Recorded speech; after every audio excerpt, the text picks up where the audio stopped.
بالله من الشيطان الرجيم. بسم الله الرحمن الرحيم. وإذ أخذ الله ميثاق النبيين لما آتيتكم من كتاب وحكمة ثم جاءكم رسول مصدق لما معكم لتؤمنن به ولتنصرنه قال أأقررتم وأخذتم على ذلكم إصري قالوا أقررنا قال فاشهدوا وأنا معكم من الشاهدين. سورة آل عمران دی آیات نمبر 1 وإذ أخذ الله ميثاق النبيين. وقت هم قابل یاد دی چې واخستی الله عز وجل میثاق فوخ عهد النبیین د نبیانو سره لما آتیتکم چې څو وخت درکې ما تاسو ته من کتاب و حکمت ثم جاءكم وبيا راغ تاسو لره رسول یو رسول مصدق لما معكم چې دا رسول تصدیق کوونکی وي د هغه څه معكم چې تاسو سره لتؤمنن به تاسو به خامخا په هغه باندې ایمان راوړئ ولا تنصرنه او خامخا به تاسو د هغه امداد کوئ. قال أأقررتم وأخذتم على ذلكم إصري يعني تو فرمایل أأقررتم یا تاسو اقرار وکړئ واخذتم او تاسو واخستي على ذلكم پردغه باندې اسری زما وعده او حکم. قالوا هاوی اول اقررنا مر اقرار وک. قال فاشهدوا اور توي فرمایل تاسو شاهدان اوسئ وانا معكم من الشاهدين اعوذم تاسو سره د شاهدانو مخایم. د دې آیات د مخکې آیات سره ربط دادی چې مخکې آیات کې الله عز وجل د يهودانو او نصرانیانو د هغه خبرې رد وکړي چې هغوی دا ویل چې عیسی علیه السلام مشتدا ویلي چې زه د الله تعالی زوی یم العیاذ بالله او یا زه اله یم العیاذ بالله. نور روانو آیاتونو کې دا خبره ده چې هیڅ یو پیغمبر دا خبره نه کوي بلکې هر پیغمبر په دې امر دی چې دا راتلونکي پیغمبر امداد وکړي کومک وکړي ځکه ټول انبیا په یو مقصد ده سیر علی ژکی چې هغه د توحید خبره نو دا کله کېدلی شي. وإذ أخذ الله ميثاق النبيين وإذ أخذ الله کله چې واخستی الله عز وجل ميثاق فوخ عهد او فوعد النبيين د انبیاء علیهم السلام څخه د انبیاء علیهم السلام څخه په خوعد الله تعالی واخسته دا په خوعد یې چیرې دیني واخسته نو د دې څخه دا مراد دی چې په عالم ارواح یعنی چې لا د عالم نو پیدا شوی د انسانانو ارواح الله عز وجل د حضرت آدم علیه السلام د ملا څخه د سرخی میریانو په شکل باندې پیدا کړ هغه وخت واخسته او یا دا میثاق په دنیا کې مراد دی او دا میثاق په ذریعہ د وحی دی یعنی هر نبی ته دا وحی راغلی دی چې د آینده راتلونکي نبی امداد او کومک وکړي او هغه به ایمان راوړي. د میثاق یادونه په قران کریم کې مختلفو ځایو کې راغلي. یو عهد په سورۃ اعراف کې ذکر شوی دی التر روانه ده خبر چې الله عز وجل د خپل بندگانو توای الستو بربکم آیا تاسو رب نه يم قالوا بلا هغه ټول ویل چې هو. دوم میثاق او دوهمه وعده چې هغه بیا د بنو اسرائیل څخه سيو یعنی د يهودانو څخه سيو چې دا به د آل عمران سورته په 108 آیات کې راځي چې اذ اخذ الله ميثاق الذين اوتوا الكتاب لتبيننه للناس ولا تكتمونه. چې الله تعالی د دې دغه خلکو څخه چاوي ته کتاب ورکړل سوی او یعنی د دې اهل کتاب څخه وعده واخیست چې تاسو به خامخا خلکو ته بیانوي ولا تكتمونه او توي بیان. او دریم عهد به دغه عهد دی چې دا په یو آیات کې دا دی اوس ذکر کیږي. نو دا عهد دین واخصو لما آتیتکم یعنی چې ما درکړه لما هغه څه آتیتکم چې ما تاسو ته درکړه من کتاب و حکمت چې هغه کتاب دی او حکمت او علم شریعت دی حکمت خبری یعنی من کتاب بدل ما بیانی یعنی چې واخت الله عزوجل په خو وعده د انبیاو څخه لما د هغه څه اتیتکم چې ما تاسو ته درکړه هغه نو چې می درکړه من کتاب و حکمت چې حکمت او کتاب می درکړه او دا وعده می در سواخت ثم جاءکم رسول مصدق لما معکم بیا راغلی تاسو لره یو رسول مصدق چې تصدیق کوونکیو لما دا هغه کتاب معکم چې تاسو سره وو مطلب دا چې دغه کتاب د ورکړې څورسته چې ما تاسو انبیا وګرځولاس نو بیا داسې یو پیغمبر رالی چې تاسو د کتاب تصدیق وکاو مطلب دا چې هغه علامات ټولي پکشي کې چې په دې کتاب کې بیان شوی او دغه پیغمبر د دې کتاب د علایم او مصداق ګرځېدي او دغه دلائل و چې عند الشرع معتبر و فاغو دلائل رسالت ثابت سو نو تاسو به لتؤمنن به خامخا په دغه پیغمبر باندې ایمان راوړي خامخا په دغه باندې ایمان راوړي یعنی د رسالت او د رسول توب عقیده بلري او صدق دل بدا ایمان راوړي ولا تنصرنه او خامخا به تاسو د دې پیغمبر امداد او کومک کوي یعنی هم په جوارح او اعضاء د دې پیغمبر کومک کوي او هم په زړه باندې د هغه د رسالت عقیده لري قال اقررتم بیا الله عزوجل ورته فرمایل اقررتم یا تاسو اقرار وکي یعنی دغه عهد او میثاق د بیانولو ورسته تاسو عهد وکي اقرار مو وکي واخذتم على ذلكم اسري او تاسو ونیوي على ذلكم پر دغه مضمون باندې چې ما درته بیان کی اسری زما وعده یعنی دا مقبول کړه قالوا اقررنا او ټول اویل اقررنا هو موږ اقرار وکي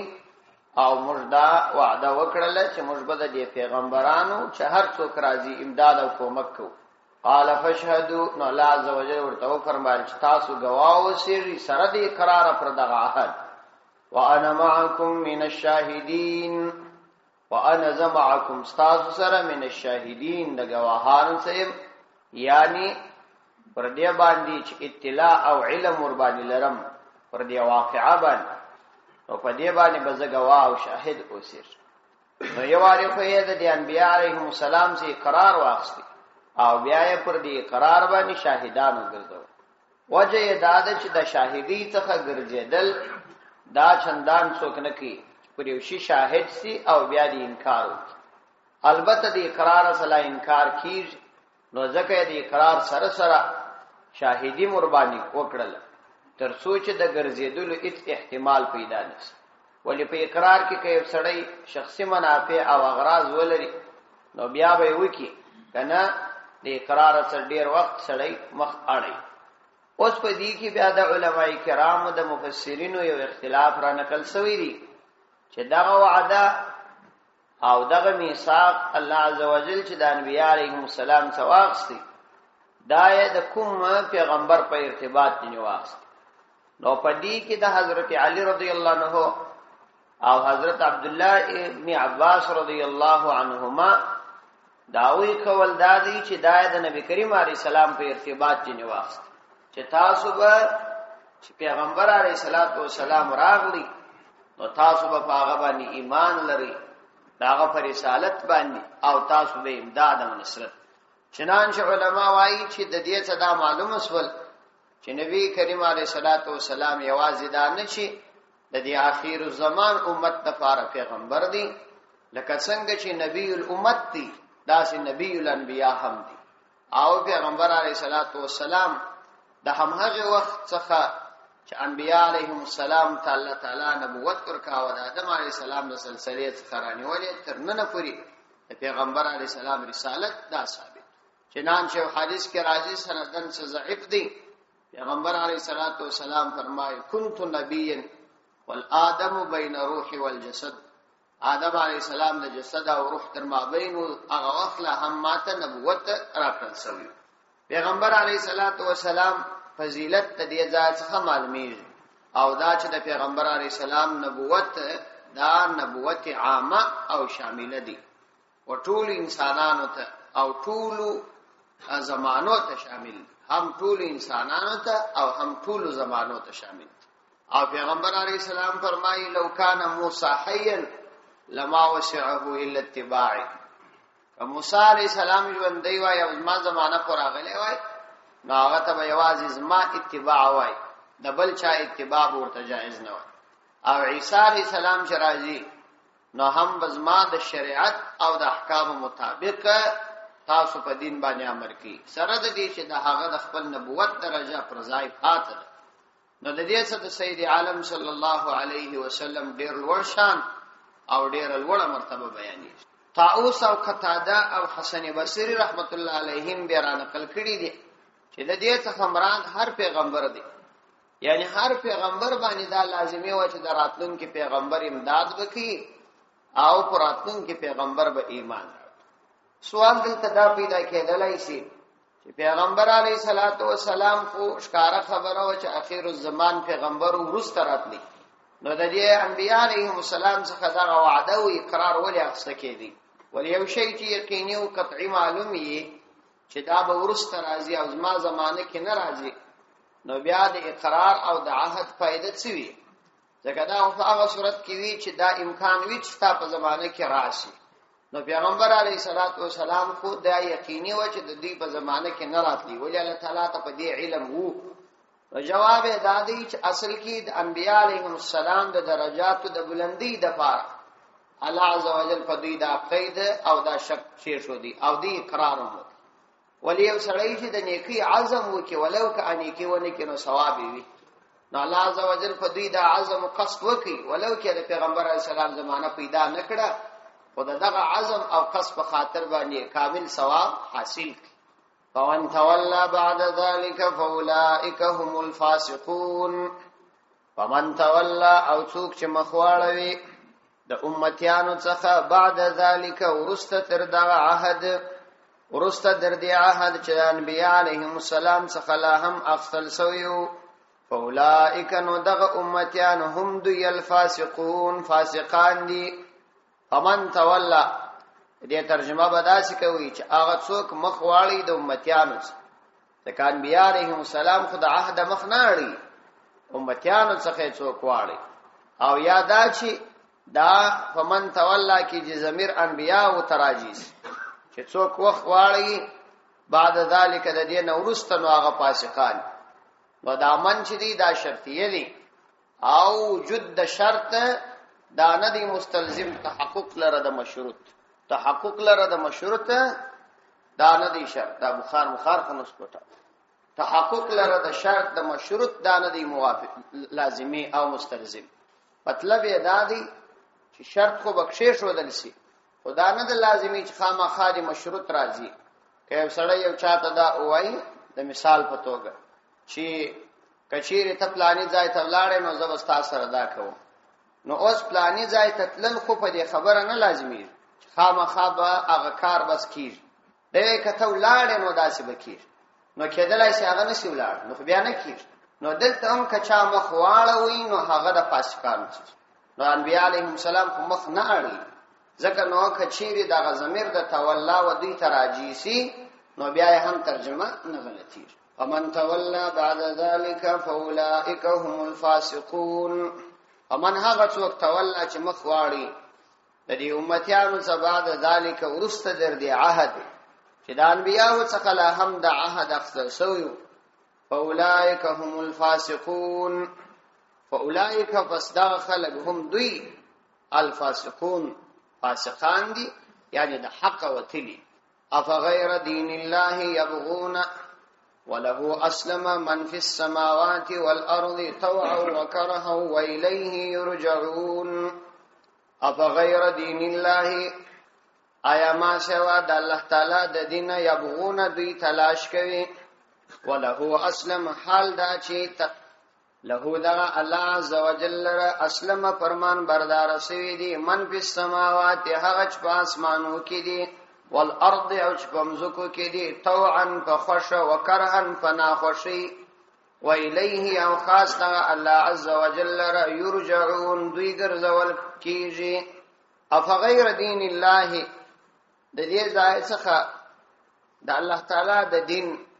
دا لزوم او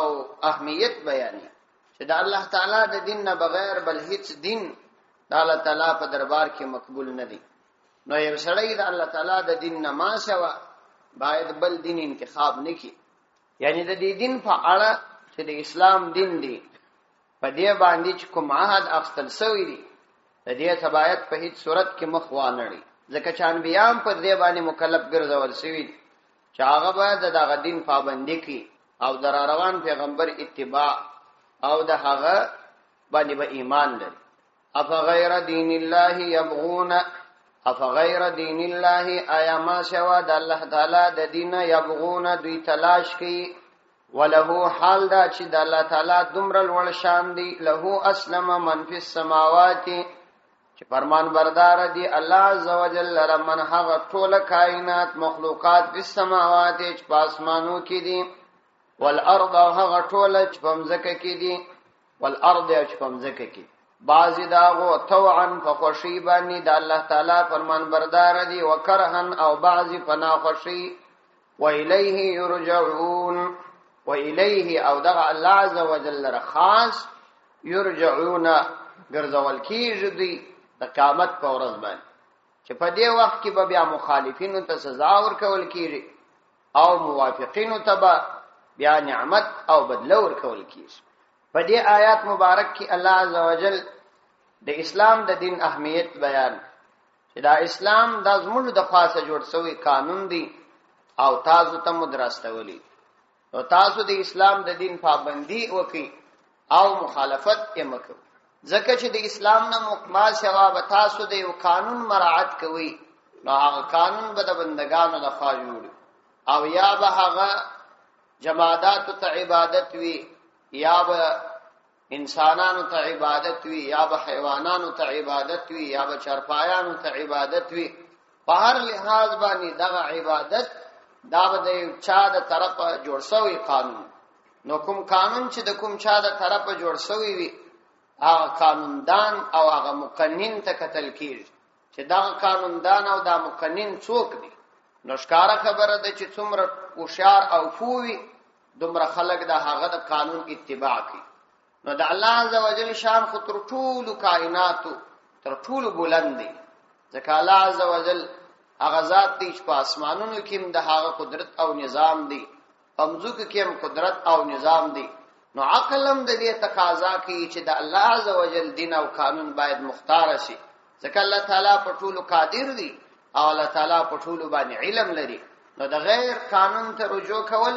دا د بی عقلی علامه ده، ځکه د عقل څخه کار نه اخلي. نو دا د اسلام اهمیت الله تعالی بیان کړي چې اسلام ډیر اهم دین دی او مدار د نجات هم یوازې اسلام. اسلام په لغت کې فرمانبرداري ته وایي او په اصطلاح کې هر هغه حکم ته چې پیغمبر د الله عزوجل د طرف راوړي هغه ته اسلام ویل کیږي. نو د هر پیغمبر په زمانه کې د هغه پیغمبر دین اسلام، لیکن دغه پیغمبر چې بیا ولاړی ورسته به بل پیغمبر راتلی، نو د بل پیغمبر دراتلو په وخت کې به بیا دغه دین اسلام بلل کېدی چې دا بل پیغمبر براو. نو د نبی علیه الصلاۃ والسلام دراتلو سره نور ټول ادیان منسوخ شوي دي، ولو کاغه اسلام وو. اوس د اسلام دین یوازې د نبی علیه السلام دین دی، باقی ادیانو کې یو دین هم د اسلام دین نه بلل کېږي، نه عیسویت، نه يهودیت او نه نصرانیت. قل آمنا بالله وما أنزل علينا وما أنزل على إبراهيم وإسماعيل وإسحاق ويعقوب والأسباط وما أوتي موسى وعيسى والنبيون من ربهم. قل ارتوای ای پیغمبر علیہ السلام آمنا مج ایمان راوړی دی بالله فالله عز وجل باندې، وما انزل علينا او هغه چې پر موږ را نازل شوی دی، وما انزل على ابراهيم واسماعيل او هغه چې را نازل شوی دی په ابراهيم عليه السلام، و اسماعيل په اسماعيل عليه السلام، و اسحاق په اسحاق عليه السلام، و یعقوب او په یعقوب عليه السلام، والاسباط داغه په اولاد باندې، وما او پر هغه مومن راوړی دی اوتی موسی و عیسی چې ورکړل شوی دی موسی عليه السلام لره، عیسی عليه السلام لره، والنبیون او انبیاء علیهم السلام ته من ربهم د دوی د رب د طرفه لا نفرقو مجل اوالین راولو بین احد فما بین کې د یو منهم د دوینا ونحن له مسلمون او مجد الله عز وجل را فرمان بردار حکم منون کی قل آمنا بالله وما انزل اوس د مخکنی خبري تایید بیانی چې د اسلام دین دا دغه خبرو خلاصت تورتوای پیغمبر علیه السلام د خلاصې په شکل او دوی ته د اسلام د دین اظهار وکړه دا ورته وایي چې آمنا مجیمان راوړی دی بالله فعلا عز وجل باندې وما او پر هغه حکم باندې انزل علینا چې په موږ را نازل کړل سوی دی وما او پر هغه حکم باندې انزل علی ابراهیم چې را نازل کړل سوی دی په ابراهیم علیه السلام باندې و اسماعیل په اسماعیل علیه السلام باندې و اسحاق په اسحاق علیه السلام و یعقوب په یعقوب علیه السلام باندې والاسباط اسباط دا جمع د سبت اولاد توای او د یعقوب علیه السلام پر اولادونو باندې هغه اولادونه چې انبیا تیر شوی دي و ما او پر هغه حکم باندې او پر هغه معجزو مو هم ایمان راوړی دي اوتی موسی و عیسی چې موسی علیه السلام او عیسی علیه السلام تورکل شوی دي والنبیون او پر انبیاء علیهم السلام ایمان راوړی دي من ربهم د دې د رب د طرفه والنبیون او هغه چې ټول انبیاء او تورکل شوی دي من ربهم د دې د رب د طرفه یعنی موږ پر دا ټول ایمان راوړی دي او د دې ایمان دراوړلو کیفیت مدادي لا نفرقو بین احد مرجل اوالی نراولو تفرقا نراولو بین احد منهم وما بین کې د یو د دوی د ایمان راوړلو په معاملې کې تفرقا نراولو چې پر چا د ایمان راوړو او پر چا د ایمان رانو بلکې پر ټول باندې عقیده لرو او ټول د الله تعالی د طرفه را لېږل شوي انبیا بر حق البته د فضیلت په اعتبار باندې یو نبی پر بل باندې افضل کېدلای او دا قرآنی آیات دي تلک الرسل فضلنا بعضهم على بعض ونحن له مسلمون او مرد الله عز وجل مسلمون مسلمانان یعنی حکم منون کی زکه د دین راته شو دلی او مرد د دین بیا اختیار کړی ومن يبتغي غير الإسلام دينا فلن يقبل منه وهو في الآخرة من الخاسرين ومن يبتغي غير الإسلام نو کله چې د اسلام د دین حقانیت عقلا هم ثابت شو او نقلا هم ثابت شو او دا یو د تواتر او د حقیقت ډکه لار ده چې پر دې باندې ټول انبیاء علیهم السلام راغلي دي نو چې دا خبره ثابت اسول نو لاندې پیغام واوري ومن يبتغي غير الاسلام دينا فلن يقبل منه ما څوک چې مختار کی غیر الاسلام د اسلام نما سوا دینن بل دین فلن يقبل منه هیڅ کله بجنه قبول نکړل سي وهو في الاخره من الخاسرين وهو في الاخره فاخرت کی من الخاسرين د نقصانانو سدي ومن يبتغي غير الاسلام نو مطلب دا چې د نجات دارومدار یوازې د اسلام پر دین باندې او هغه په هغه صورت کې چې د انسان زړه او ظاهر دواړه د الله تعالی د احکامو پابند نو انسان د نجات د اسلام په دین ورکول کیږي او مې یبتغي غیر الاسلام نو څوک چې تلاش کی غیر الاسلام د اسلام نه ما سوا دینن بل دین نو دا بل دین فلن يقبل هیڅ کله نه قبليږي هیڅ کله دا دین دا وې څخه نه قبول کیږي د الله تعالی په دربار کې د قبولیت درجه نه لري منه دغه کس څخه چې دا غیر د اسلام د دیني اختیار کړي او هو یوازې دا نه چې دیني قبليږي نه بلکې او هو فی الاخرت دغه کس په آخرت کې من الخاسرین د نقصانانو څخه یعنی دا کس په آخرت کې نجات نه پیدا کوي بلکې د الله تعالی د عذاب مستحق ګرځي کیف یهدی الله څنګه به هدایت وکي الله عز وجل قوما هغه قوم لره کفرو چاوي کفر کړی دي بعد ایمانهم مرستداوی د ایمان وشهدوا او گواهی ور کړی وي ان الرسول حق چې رسول حق دی وجاءهم البينات او راغلی وی غیلر البينات واضح دلائل والله عز وجل يهدي القوم الظالمين هدایت نکی ظالم قوم له دا آیاتونه د مرتدانو مبارک نازل شوی د اسلام څخه کسان واوړي ارتداد ورکی الیاذ بالله مرتد هغه کس توای د اسلام څخه واوړي او اسلام دین فریض یو مرتد دی یو ملحد دی یو زنديق دی مرتد هغه توای صراحتا د اسلام دین فریض او زنديق او ملحد به هغه چا توای زنديق به هغه تویل کیږي چې د اسلام ښکارا احکامات غلط تعبیری د مثال په توګه اوس یو سړی را ولاړ سی وای زه حج نه کوم ځکه حج په لغت کې قصد وای انو ما قصد وکي بس حج اوس یا د مثال په توګه روزه صوم امساک توای انو دې غړي د پاره خپل پټه کې بس وای ما دا د روزه ونیو او یا زکات په لغت کې پاکی توای نو دې ځان پاک کې وای ما دا د زکات ورک او المنز په لغت کې مثلا دعا توای دې فقط دعا وکي وای مال منز وکي دا د اسلام د مسلماتو تغییر دی دا زنديق دی او دا قتل کیږي اسلامي قانون کې باید قتل شي بل ملحد دی ملحد هم هغه کس ته ویل کیږي چې د اسلام احکاماتو تغییر وکي او بدلوي د الله عزوجل د پیغمبر په دین کې ترمیمات په دا اعتبار پیدا کی چې ځینې باطل ګڼي او ځینې باطل سی وی شان بیا ثابتي دا به ملحد دی دا دواړو د زنديق او د ملحد حکم یو دی د دواړو نو مرتد په ارتباط الله تعالی فرمای دا مرتدان د اسلام نه واوښته او بیا پر دې کفر باندې پاتس نو دغه سي کافر لره چې د اسلام نه واوړي او پر کفر پاتس